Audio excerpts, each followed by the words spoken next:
Happy Wednesday, everyone, as we look to stay not red, but white hot here on Betting Weekly Fast Break. We are 6-0 on the show so far this week, and we welcome in Wes Reynolds to the program. Haven't seen him the first couple of days. Got a busy rest of the week. Got some baseball tomorrow, but we're talking WNBA right here on Betting Weekly Fast Break with two games on the slate today, Wes. Yeah, and we're getting down to the playoff chase. We certainly saw some games last night that affected the standings. Nice win by the Fever over the Seattle Storm. Where all of a sudden the Fever are in the 8th spot, now back in the 6th spot, and then the Mercury get a win in the late night session against the Sparks as the Sparks kind of find themselves on the outside looking in. But we're getting down to it. We've only got several games to go and see who's going to be in those 8 spots for the WNBA playoffs.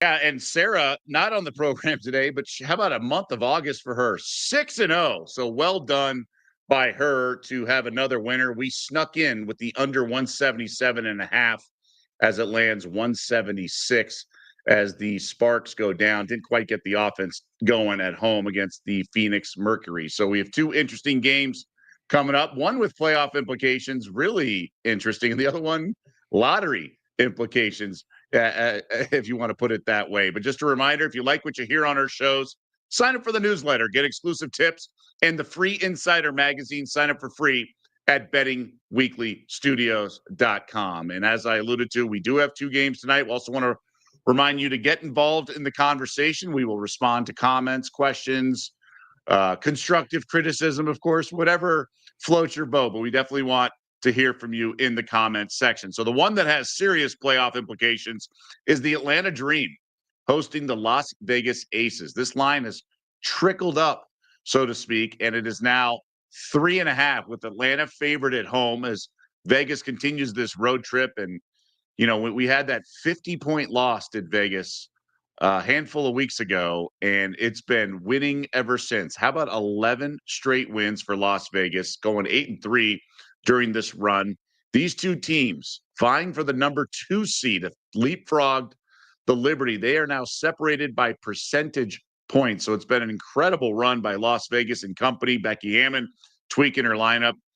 Now, we've learned from the Liberty that they may not care that much about the seeding because 1 seed's obviously a big deal, things like that. But how much do you think, and it could be a lot, the answer, but how much do you think both these teams truly care about this number 2 seed? Well, I think the Dream do, certainly, because they haven't had nearly as much prosperity in recent years as the Aces have certainly had. And you mentioned with the Aces, 11 in a row, this team was 14-14.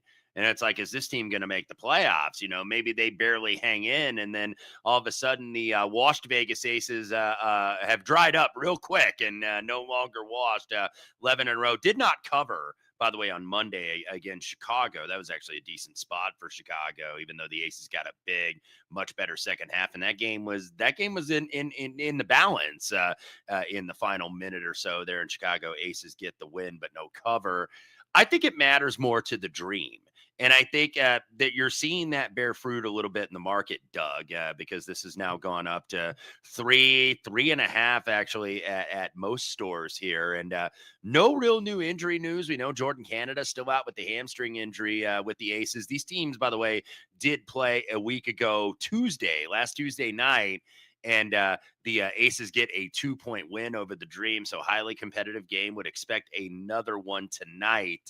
But I would say, you know, the Dream certainly to me would be the more motivated of the two, because I think when you're the Aces and you have players that played on a championship team, you're probably not as worried or less confident about not getting the higher seed. Great point. And the reason I should have framed the question a little bit more specifically, we're seeing it in a lot of sports, right? The NBA specifically is just all focused on health. The Liberty seem to be focused on health. Now, they've tried to win some games and they haven't been able to, but they just have lacked the professional maturity. I do think the Aces are really focused on playing well this back half of the season, and they want to win. Don't get me wrong. They're not going through the motions. And I mentioned it, going to the weekend. I think there'd be good spots to fade the Aces. And it wasn't that first game in Washington, and we got the cover thanks to a nice rally on Saturday. But I think this is the game where this streak might go down. Now, I'm not willing to lay 3.5 because I think this could come down to the wire. And I do think the lineup change has really made this team more formidable. Joel Lloyd going to the bench, a little bit more freedom to score with that second unit while Asia goes to the bench. And she's embraced her role. They've really coached this team up. I thought Becky's done a nice job. I mean, look, the criticism was early in the season after losing her 2 assistants, head coaching jobs. I think she's done a remarkable job. They make the acquisition for Nalissa Smith. They move Kirsten Bell from like the end of the bench, garbage time, to starting, which I'm not sure I've seen that before in any form of basketball, college or pro. And maybe Lynn Sanity, maybe that's what it was, but she's obviously not the focal point of the offense like Jeremy Lin was. But literally, Lynn Sanity was not playing and then starting. And it's been great. And Chelsea Gray, that second unit, and during this run, they've been awesome in the second quarter, which Asia goes to the bench. So she's now in the MVP conversation. She's the second favorite right now, was Alyssa Thomas. But man, this Aces team, I can't bet into, but the Dream have been awesome as well. As we look at the MVP odds right now, since Fee came back and had that monster performance and looked good, looked the part, looks like she's going to win. That's something, Wes, you've been firm on and not wavered whatsoever. So I give you a lot of credit. And there was line value, of course, at -$2, $2.50, whatever it was at its low point. But it certainly looks like Collier's going to win this thing. But I think this Dream team is really good. They've sort of fit into Klesko's system. They do have some moving parts with their starting lineup a little bit, like Pow Pow's playing a lot. It's kind of strange, but they just crushed the Liberty, although both Stewie and Sabrina were out for that game. But Pow Pow's been starting. Jordan Canada's not been playing. They don't get the greatest production at times from every member of their starting lineup. So Howard can be cold, but then that's when Alicia Gray's been hot. Like, I just don't know if I trust this Dream, and I'm certainly not laying 3.5 with them. Yeah, I think it's probably gotten a little bit out of whack here because I think that there are a lot of bettors that are playing against the streak because it's like eventually there's a spot, right? Can the Aces keep this going forever? The spot probably from a spread value was Monday night with the Chicago Sky, who I've talked about being almost unbettable, but nobody's unbettable necessarily if you get the right price. So you never want to necessarily fall into that trap. But in terms of the Dream, you mentioned about Pow Pow starting with Jordan Canada being out. They've sent Griner to the bench, and that's kind of where Griner, I think, is right now in their stage of a career, is like as a reserve. Maybe can give you a little energy, give you a little defense, some rebounding off the bench, but Brianna Jones is the player who's really stepped up. So you haven't really had to use Griner as much because Brianna Jones has been, I think, much better offensively over the last several games. And then Gray, pretty consistent, did barely get over that point prop, by the way, on Saturday. It's like, oh, man, is she going to stay out of the game? Put her back in, got one more basket in that easy win over a very shorthanded Liberty team on Saturday. So the Dream, all of a sudden, they seem like they've got a little depth, dog. They can Caldwell is productive off the bench. Coffee is productive. Now, when are they going to get back Jordan Canada with that hamstring? That even makes them more dangerous. But I think the market it's probably gotten a little bit out of whack. I don't necessarily want to bet the Aces here. The line value would be toward the Aces, clearly enough, but they kind of feel like a little bit public doggy, I guess, if you will. It's like, how's this team an underdog? They've won 11 in a row. So, yeah, I'm from a side perspective. Go ahead. I'm sorry. No. I mean, that was my first initial instinct, right? Like, oh, this is a public square dog. But as it's gone up, meaning sharp money's moved it, so it's even more of a public dog. I don't think this team's ready to hit the flat spot, Wes. I think you nailed it. That is the initial read of an experienced bettor like yourself and how I read it too. I mean, it looked like, oh, they're going to run. They're not going to walk to the window. They're going to run to the window to bet the Aces plus 3.5. But this Dream team's also the 2 seed. They've been awesome all year. They've been crushing opponents. That Atlanta arena is a tough place to play because they do get good crowds, even on a Wednesday and a non-weekend night. The Aces have struggled at times, although Asia seems to put up monster numbers in Atlanta. I don't know where she's from. I know she played in South Carolina, but I don't know if she's from that region. But either way, I think 3.5 is just too big of a number. Yeah. Like, I would lay 2, but I would take 3.5 probably. So it's right there. So that's why I'm passing. I'm just not going to try to stick the landing. But line value, I think, is on the Aces, even though the early read or initial read does feel like a little bit of a square dog. But this team's also 8-3 in this 11-game win streak ATS. Now, mostly as a favorite, But remember, you bet into them last week with the Mercury there +2. You got great line value because it closed one. But there's been some times where they've been a dog. They were a dog to Seattle, took care of business. So I don't think it's exactly as I don't think it's that wise to bet into this Aces team. They might be just power rated much.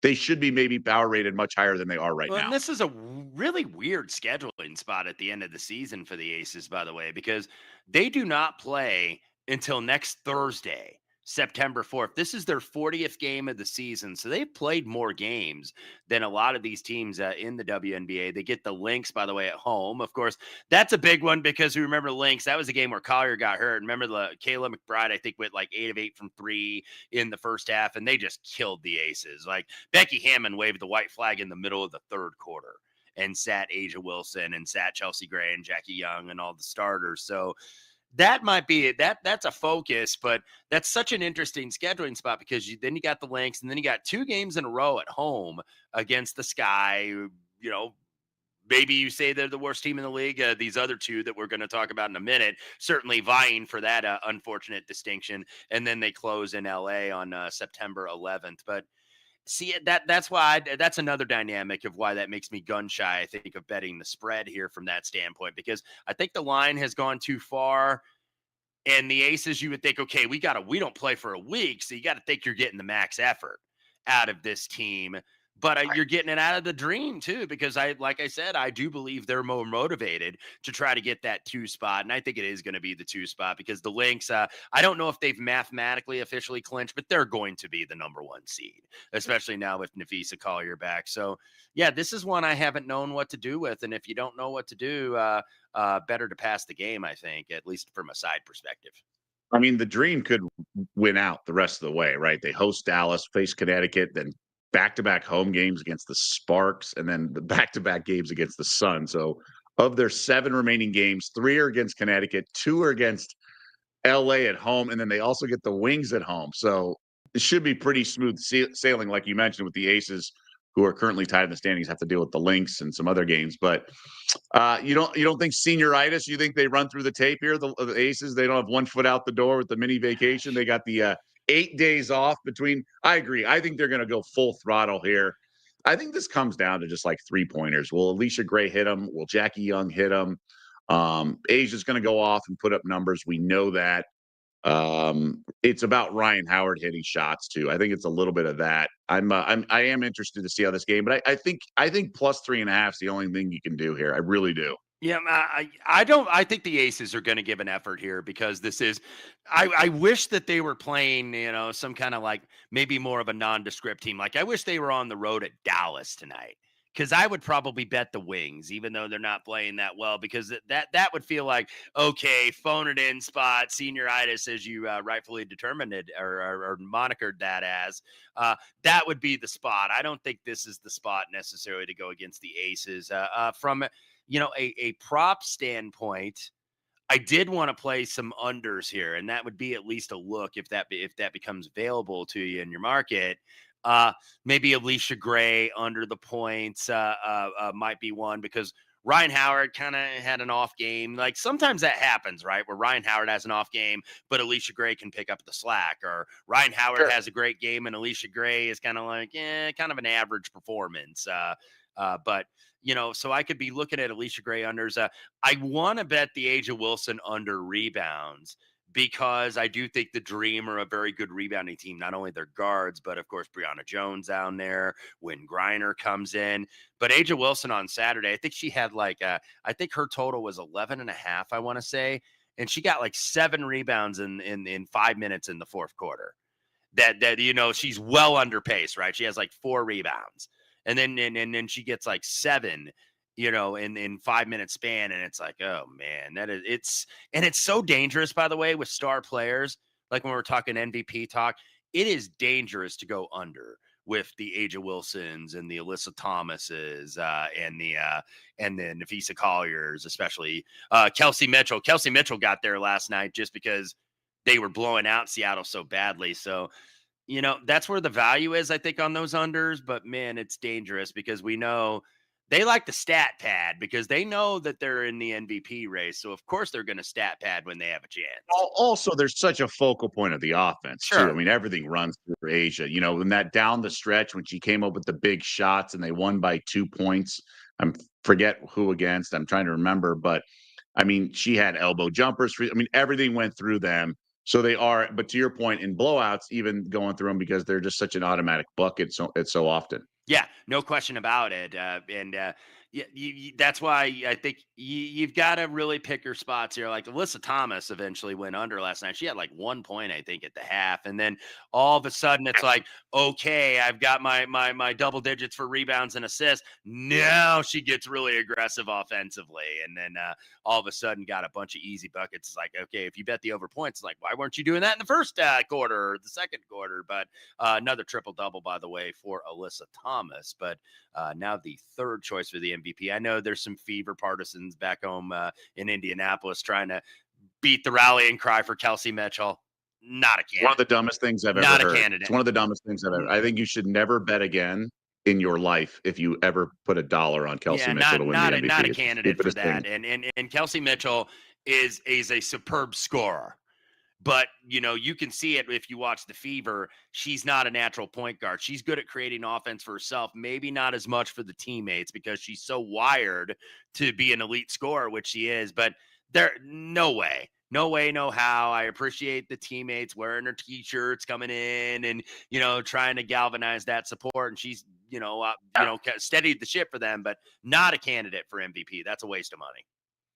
Yeah, it's a big difference between cheering on your teammate, which you should, and then actually thinking they are a candidate. And I applaud the Bet Rivers odds makers for not even putting it up on the board. So well done there in that regard. Okay. We want to encourage everyone to get involved in the conversation and let us know your thoughts, or if you have questions in the comments section. Henry VIII asked, do you think the Aces are already on the beach? I do not. We joked with the senioritis. It's too close to the playoffs. If this were in the midseason or maybe before the All-Star break and they had this weird layoff with like a week plus, then yes, it would be a good spot to maybe that might be checked out mentally. But I think given the 2 seed up for grads, this game has their attention. The last game with the Sky off the big comeback against the Mystics, that was a good spot to grab double digits. This one, short spread, they're focused on winning. This is not one of those things. Kyle Cutler says, any lean on the total? Now, I think it's tough because the Aces want to push. They want to score early in the clock, and so do the Dream. Dream games on the road typically go over, and that's anecdotal. I got to look it up, but they're more likely to go over on the road, just the way they were playing early in the season and since then. And I think the teams like they score well, and the teams they're facing tend to play well at home. But this feels like a low total now that Kyle asked us to take a look. I mean, the unders have started to hit now with the Dream. They're now unders are 19, 16, and 2, and it's about 500 for overs and unders for the Aces this season. I think 162 would be a shade a little too low. I would have thought this would be closer to 165, but no play for me. I think it could be playoff intensity, if you will, on defense, playoff vibes. And so much is if the refs swallow the whistle or not. That's exactly what I was going to say, which is why I would lean a little bit more toward the under because I think that this game matters. You obviously have an Aces team that doesn't want to lose when you've won 11 in a row. So of course you're going to get max effort. And then I think with the Dream, with that seeding implication and the fact they just lost to this team. By the way, these two teams played last Tuesday. It was 146, I believe, was the final. And there was I don't think there was a basket scored, if I'm looking at the box score correctly, in like the last 2 minutes. So I'm trying to debate how I want to approach that. I'm seeing as high as 163.5 in the market. It is 162, by the way, at Bet Rivers. So, first half or that, that's often kind of tricky because sometimes you get off to a fast start and then it dies. It's like, okay, now we're going to really start playing defense. Or are they going to bring the defensive intensity very early? And then all of a sudden you're playing catch up as you get fouls in the second half. So that's always one of the trickier things. But I lean a little bit under first half though. Bet Rivers, I believe, has it at 79. Uh, yeah, I would at least lean a little bit under from that perspective. I think it opened 80, and now you're seeing some 79. Don't know if I'm going to bet that though as of yet. Okay, so you're expecting a little playoff intensity Yes. in that regard. So, all right, all right. Um, I can get behind that. I mean, I was taking the over. I thought it'd be higher, but they're a tough read right now, and like we talked about, it's like playoff intensity, all that stuff. So, I could see that being the case for sure in that regard. And just a reminder, there's some action if you're looking to play. We got some same game parlays. Give them a shot tonight with the second chance parlay promotion. Opt in and get up to 50% of your bet back if your three-leg WNBA same game parlay loses. See the Bet Rivers app for more details. So, no, do you want to pull the trigger on that first half under? Or you just a lean, just a hard lean there? Hard lean as of now. Okay, as of now, I like that. May come back to that even before the show is over. All right, this next game is really fascinating in a lot of ways, and we have a question here from Sean in the comments section. Wings opened -3.5 against the Sun. Didn't understand that line with how decimated Dallas is by injuries and Connecticut playing well. Sounds like Becker's plays, but still think the Sun win outright. And the line movement did catch me a little confused. It went down to pick. It's now back up to Sun -1. Now, the reason it was 3.5, Paige Beckers was listed as questionable. Enrique still out. Yaru's still out. But if Beckers wasn't going to play, then I could understand the 3.5 road chalk. Now, it went down to pick, back up to 1, and that's where we sit at Bet Rivers. So that makes sense. The over-under has trickled up a little bit, 165. I do not understand this. I am playing the Connecticut Sun. I think they are a much better team at this juncture of the season, and they are nowhere close to the worst team in the league, despite their record. I think Dallas, in its current form, is the worst team in the league. You can make a case that the Mystics could also be construed as that because they're just playing sort of lethargically, if that's a word. The Sky certainly run out of firepower, but at least they're playing hard with Angel Reese. But Dallas does own its lottery pick, so there's an element of tanking involved here. Connecticut does not, by the way. They've won 3 of 4. They've covered 6 straight. They've been on a little bit of a mission. And Lacan, I mean, this team took the Liberty down to the wires, about a 15-point dog. Lacan did play in the last game. They've moved Sanaya Rivers to the bench, which I think has made them really good. They're rookies, along with Rivers. Anisha Morrow has been crashing the boards. When Tina Charles plays, she's vintage Tina Charles, one of the all-time leading scorers in league history. And Mabry's solid, Hartley's solid. I think this Wings team stinks. If you look at her supporting cast around Beckers, Berger and Haley Jones were on the scrap heap most of the season. Segrist can do some things shooting, so can Geisel Soder. But all things considered, you can kind of get the ball out of Beckers' hands. I mean, she's fantastic, but she can only do so much. You can get the ball out of her hands. I mean, this is a team that just lost by 35 to the Storm because that defense was getting the ball out of their hands. I think the Sun have too much firepower. I think Connecticut team totals a banger. I think they cover this number. I like this Connecticut team, and they have a much better coach. The Wings have the worst coach in the league. I think Connecticut is certainly competing more when you really look at how they've been playing. Like they've been long out of the playoff chase for any chance, and it feels like they're still actually playing very hard.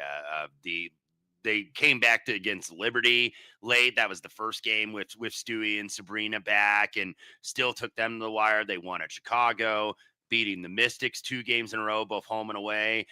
Competed very hard against the Fever.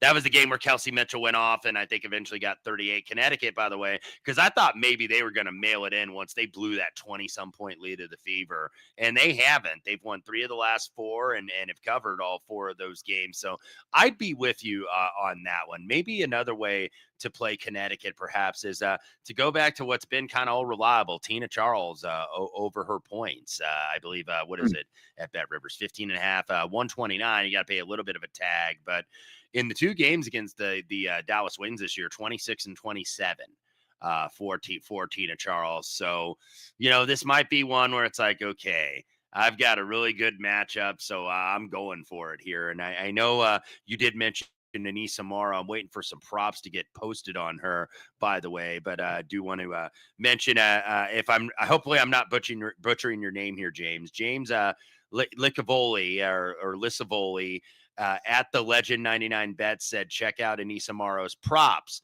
for the Connecticut Sun because she is starting to get more minutes. And that, of course, was the first round pick, the rookie out of LSU. You have kind of seen her minutes go up gradually a little bit at 23, 24, played 26 against the Liberty, because I do think Connecticut is trying to figure out, okay, which of these young players are going to be part of our core, because they have a lot of rookies here. Rivers, you mentioned, Lakin, Anissa Maro. They want to give them time, I think, and want to give them minutes where it's not just, hey, we beat the starters. Like, because what are you playing for? You're out of the playoff consideration. So you're going to see that. And that's why maybe now that I think about it, I might be talking myself out of the Tina Charles over, because is she going to get less minutes? Even though I do think, if you made me, I would bet that over, just because I think Dallas's defense is so bad. And I never know what I'm going to get out of this team, because they've had so many injuries and they've had so many trades from where they were to start the season. So I definitely don't want to be back in Dallas here. So I don't disagree with you on Connecticut.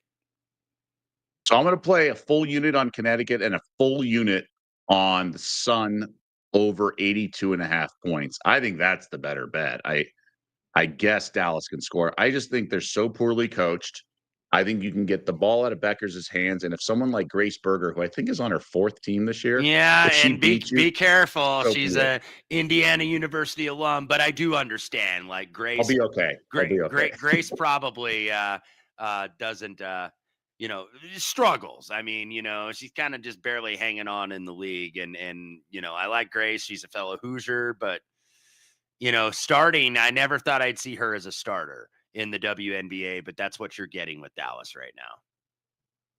I mean, I was ready to lay 3.5 with the Sun here. I don't care that Becker's is playing. Obviously, I would love for her to sit out the game and whatever, obviously she's really good, but I think this Sun team's solid. What number would you need to take the Wings here? I guess, money moved or whatever on the dog. What number would you need here? I would probably need at least 3.5 with the Wings, kind of where it was to be able to do that. And then it's a whole thing too at Dallas, because it's like, okay, yeah, Paige is probable, but how many minutes is she going to play?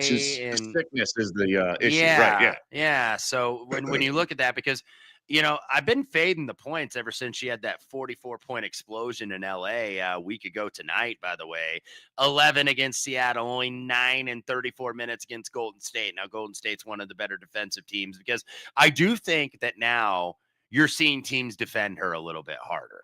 Now she's maybe getting a little bit of the Caitlin Clark treatment, where it's like, okay, we're going to have you try to beat us with double teams. We're not going to leave you, out there one-on-one to be able to shoot all those threes and with the mid-range. So they're defending her a little bit harder over the last couple games. And I think that probably continues, because that serves notice when you get a rookie, by the way, that gets 44.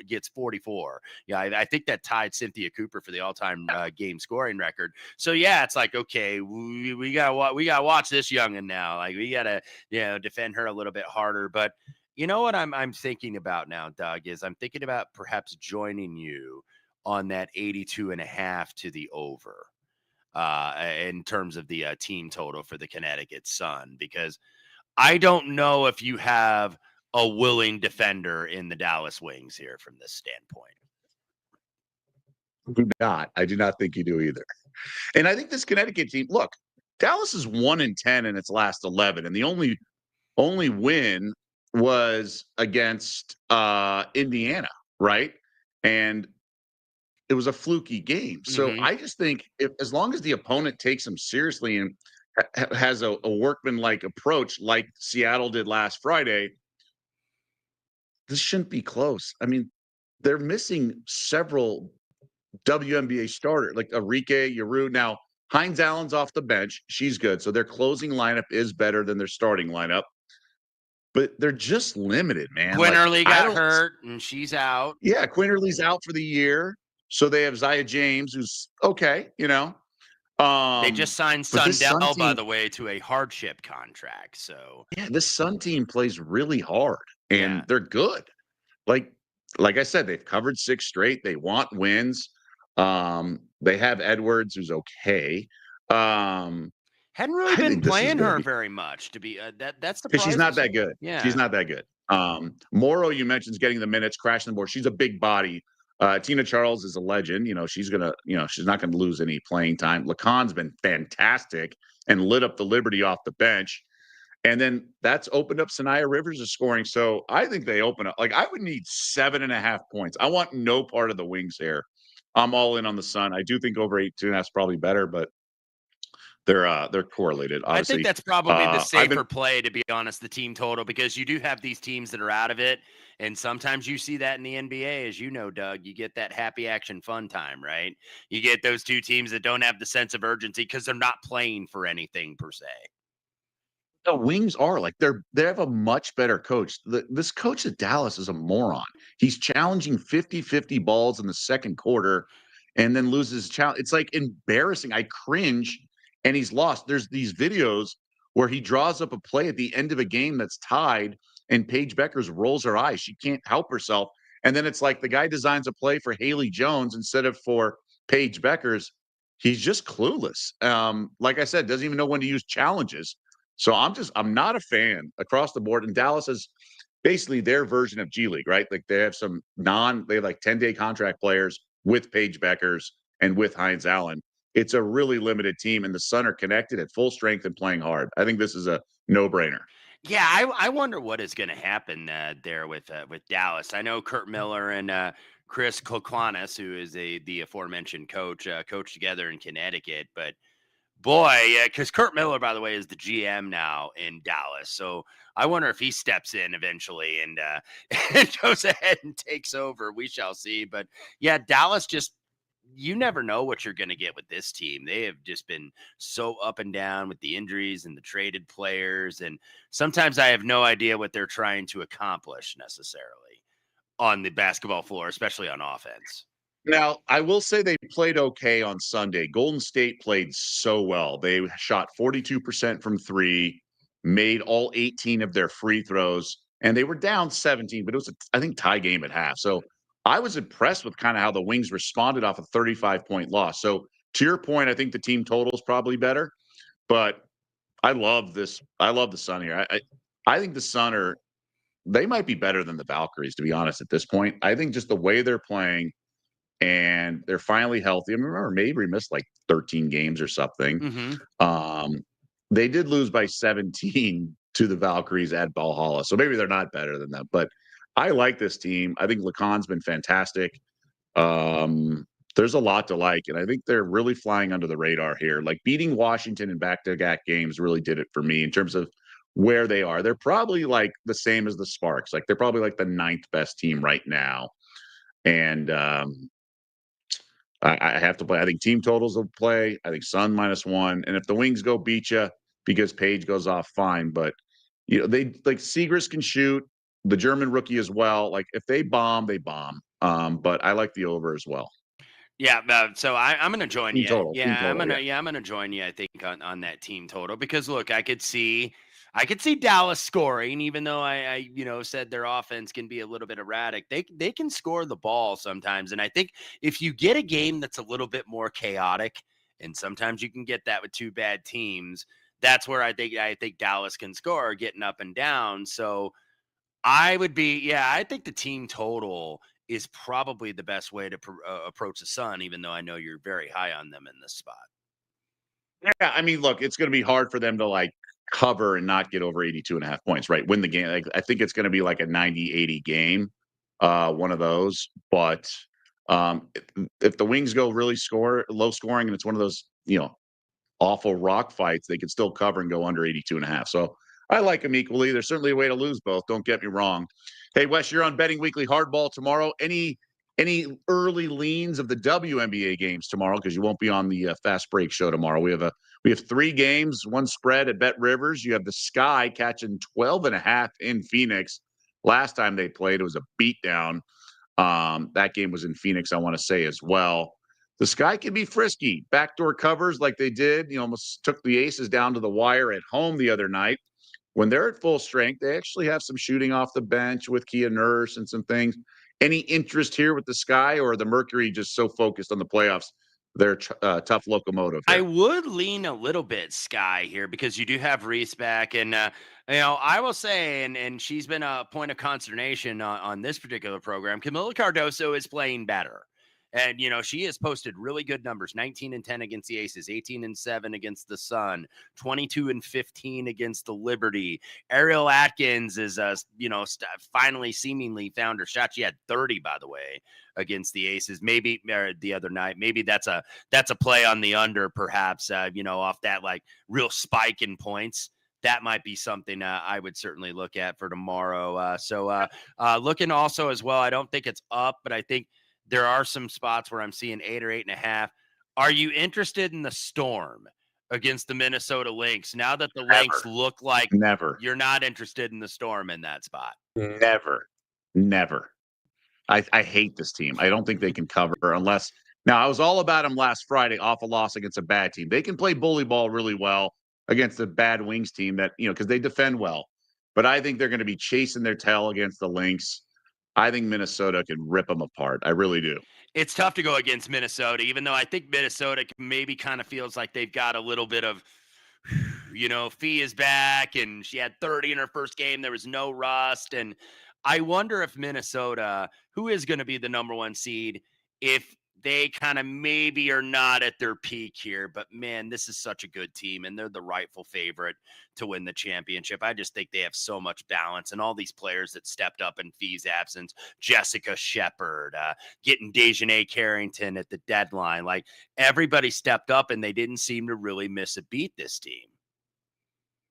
Yeah, I mean, it's one of those things is like, just trust your eyes. They look so much sharper, and the Liberty are such a farce of a team, man. They bomb some stupid threes and they can't play defense. Sabrina's so slow out there. She can't really get her shot off. She does draw attention because she can shoot very effectively. But for the most part, this team's like kind of lost, but they haven't played full strength yet. Cloud missed the game that the front line finally played together with Stewie Mieselman and Jonquel Jones. So I guess the verdict's still out on the Liberty, but man, the Lynx are really tough, dude. And this Storm team has been really just disappointing. Could they cover? Of course, but they just can't string together 4 full quarters. I thought Sykes would provide some much needed scoring and shooting, but it Inconsistent. hasn't quite gelled. Yeah, very Yeah, inconsistent. I think they're shoehorning Malonga in a little too much, but really she's been solid. It's McAdor's been the issue, and Gabby Williams. Those two offensively have been their Achilles heel. And then Skylar Diggins is obviously an intelligent player and an effective player, but she's a little too methodical in the half court, and the ball doesn't move. It sticks too much with her. And they're just an annoying team, and I can't back them at all. Yeah, look, I like Malonga, by the way, and I think Magbagor is going to be playing somewhere else. I have no idea, but it will not be in Seattle because I think they have something with this young French center, who just keeps getting better all the time. But you're right, like Gabby Williams is what really surprised me. I knew Magbagor was kind of limited offensively, and she's in there more for defensive purposes. But boy, I thought that Gabby Williams would be much more consistent offensively, and she has just seemingly been a no-show. So, yeah. Kind of a baby, honestly. Yeah. Some of them are soft. They get sort of disrupted. I mean, as awesome as Alyssa Thomas is and as tough as she is, she's always whining and complaining to the refs. Oh, she is. If you disrupt their play, like Gabby Williams should have more confidence because she's so incredibly athletic and obviously could win Defensive Player of the Year, but just athletic. She should attack the rim like Kalea Copper does. Their athleticism pops off the screen, and I'd like to see him attack. Like Sanaya Rivers is fantastic, and she can jump out of the gym, and she knows it. I just wish Gabby Williams didn't try to fit in so much offensively and just attacked and just went by everyone because she can. Exactly, because I think you're so reliant on Ngumake, who had that great shooting performance a couple games ago, where seemingly she didn't miss from 3. But you're so reliant on her, and that's what disappoints me with Seattle. Like I feel like the talent is there because you're looking at this number, it's like 8.5. Oh yeah, that's a lot of points for what I think is one of the probably top 4 or 5 talented teams in the league. But so disappointing, and maybe they're just not going to figure it out. Well, they're poorly coached in my eyes. Not as horrible as Dallas, but they're they're making bad adjustments. So they're 20-19. They have 5 games to go in the regular season. Their over/under adjusted win total at Bet Rivers is 22.5. So they have to go 3-2. Excuse me, yeah, 3-2 to cash the over. I don't think they do it. I would be worried that they missed the playoffs here. I really do. I don't think they're going to beat the Lynx at all. And then you have to play the Liberty at home, the Valkyries at home. You still they end the game on a 4-game homestand. So the over's minus 200. I just love these adjusted win totals with a few games left. It's like a series price in baseball. It's really good stuff by the odds making team at Bet Rivers. So I'm fired up for that. What's the win number that gets you in the playoffs here? There's 44 total games. I think 22 for certain does it. I think 22-22 does get you at least in the 8th spot, but it may be 21-23 is enough. We will see what Golden State certainly has to say about that, and also the Fever. Yeah, Zandalicini is going to be out at least one more game, so that's a factor for sure as well. All right, my man, that's going to do it for this edition of Betting Weekly Fast Break. Like I mentioned, you're next on the show, Betting Weekly Hardball tomorrow with Adam the Bull. I'll be holding down the fort here on Betting Weekly Fast Break tomorrow with Albert, and we are undefeated this week through Monday and Tuesday. We're 4-0. Like I said, Sarah's undefeated in August here on the show. It's 6-0, so we'll try to stay hot as well, but we appreciate everyone checking us out. And for Wes Reynolds and everyone behind the scenes that does all the heavy lifting with producing, graphics, directing, research, I'm Doug Kezirian. Best of luck with your wagers out there, and we'll see you back here tomorrow.